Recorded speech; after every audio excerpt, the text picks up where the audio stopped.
السلام علیکم ورحمۃ اللہ وبرکاتہ۔ الحمد للہ وحدہ والصلاة والسلام علی من لا نبی بعد اما بعد۔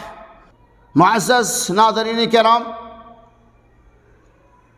یہ ہندوستان جو جمہوری ملک ہے، یوم جمہوریہ کے موقع سے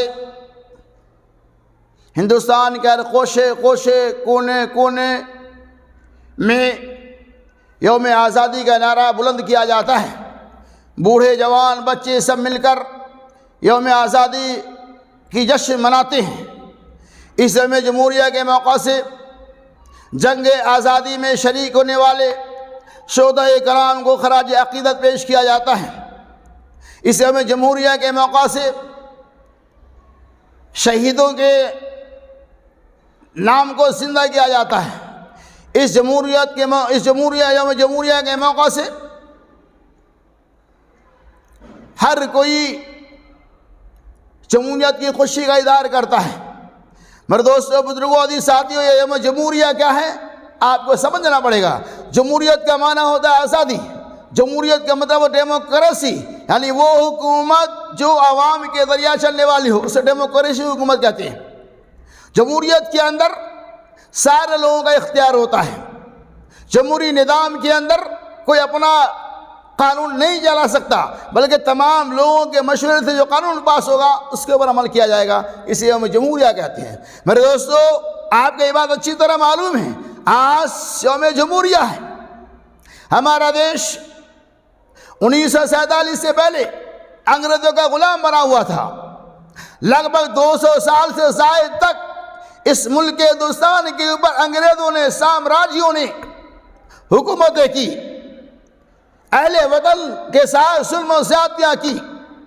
اہل وطن کی کوشش، ہندوستانی، سکھ، عیسائی، ہندو، مسلم، تمام لوگوں کی سیر کوشش کے ذریعہ اس ملک سے انگریزوں کو بھاگنا پڑا۔ 1947 سے ہمارا ملک انگریزوں کی غلامی سے آزاد ہو گیا۔ یقیناً ہندوستان کی آزادی میں کسی ایک دھرم والوں کا حصہ نہیں، تمام مذاہب کے لوگوں نے اس ہندوستان کی آزادی میں حصہ لیا، اپنی جانی مانی روحانی قربانیوں کو پیش کیا، اور تمام لوگوں کی اتحادی طاقت و قوت کی بنا پر انگریزوں کو ہندوستان چھوڑنا پڑا۔ انسان کے لیے وہی چیزیں مقدر ہوتی ہیں جس کے لیے وہ کوشش کرتا ہے۔ ہندوستانیوں نے انگریزوں کو بھگانے کے لیے کوششیں کی، اللہ نے آپ کو کامیاب کیا۔ تو 1947 سے ہمارا دیش بالکل آزاد ہو گیا، انگریزوں کو یہ ملک چھوڑنا پڑا۔ اب چونکہ دیش آزاد ہو گیا، یہاں 200 سال 250 سال سے انگریزوں کی حکومتیں تھی، انہی کا قانون چل رہا تھا۔ دیش کے آزاد ہو جانے کے بعد ہندوستان کے بعد کوئی قانون نہیں تھا، کوئی سنویدھان نہیں تھا۔ اس ملک ہندوستان کو کیسے چلایا جائے؟ اس آزاد 1947 کے بعد جب ملک آزاد ہو گیا، آزادی کے بعد ہندوستان کے بڑے بڑے رہنما دانشورانوں کی ایک بیٹھک رکھی گئی، چند لوگوں پر مشتمل ایک کمیٹی تشکیل دی گئی۔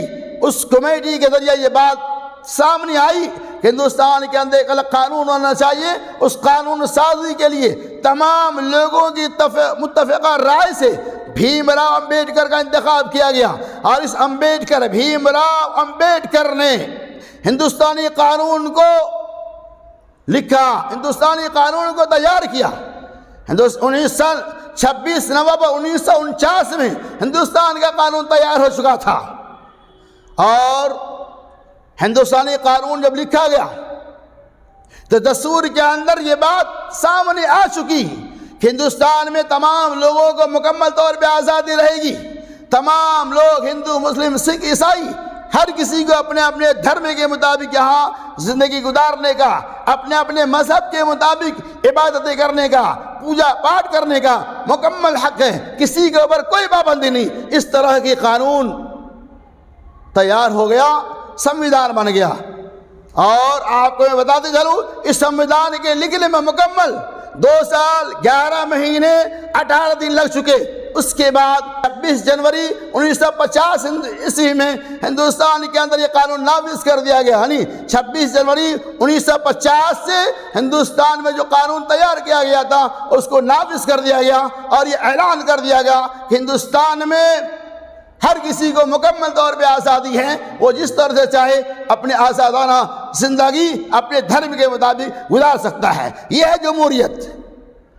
میرے دوستو بزرگوں، جمہوری نظام کے دیبا شامل ہے یا ہر مذہب کو مکمل طور پہ اختیار اور آزادی ہے.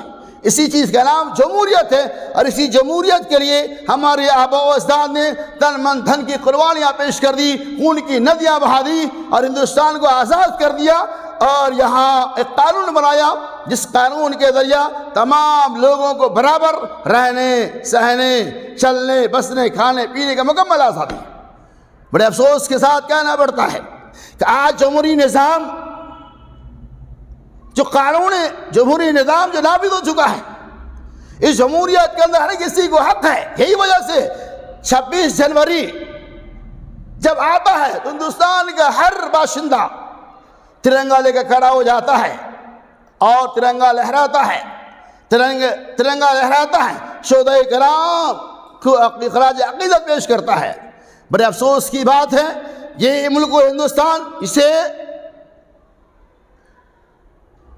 یہ ملک ہندوستان جو آزاد بھی ہو گیا، جمہوری نظام نافذ بھی ہو چکا، لیکن کچھ ایسے لوگ پیدا ہو گئے، کچھ ایسے خرافاتی ذہن و دماغ کے لوگ اس ہندوستان میں پیدا ہو چکے ہیں جو اس جمہوری نظام کی مخالفت کرتے ہیں، جو یہ چاہتا ہے کہ آج سے جمہوری نظام کا خاتمہ ہو جائے. میرے دوستو یقیناً جمہوریت ہر کسی کے لیے برابری کا حق دیتا ہے. اب کوئی آدمی کسی کے حقوق کو چھینتا ہے تو وہ ہندوستانی کے ساتھ جس کے حقوق کو چھینا جا رہا ہے وہ قانون کے النگر کرتا ہے، وہ جمہوریت کو ٹھیس پہنچاتا ہے. لہذا یہ ہندوستان آزاد ملک ہے، جمہوری نظام ہے، یا ہر کسی کو رہنے سہنے کا مکمل حق ہے. لہذا جن لوگوں کے ذہن و دماغ میں خرافات گھسا ہوا ہے، جو لوگ ہندوستان کے جمہوری نظام کو مٹانے کے لیے تلے ہوئے ہیں، وہ دیش کا غدار ہے، وہ دیش کا وفادار نہیں ہے. جمہوری نظام کو توڑیں گے تو ملک کے اندر خون کی ندیاں بہہ جائے گی. لہذا میں اللہ سے دعا کرتا ہوں اللہ تبارک و تعالی ہمارے اس ملک کے امن و امان و شانتی پیدا کر دے. اس ملک کے اندر جو قانون ہے اس قانون کی پابندیاں کرنے کی بھی توفیق رفیق عطا فرما. آمین. وآخر دعوانا ان الحمدللہ رب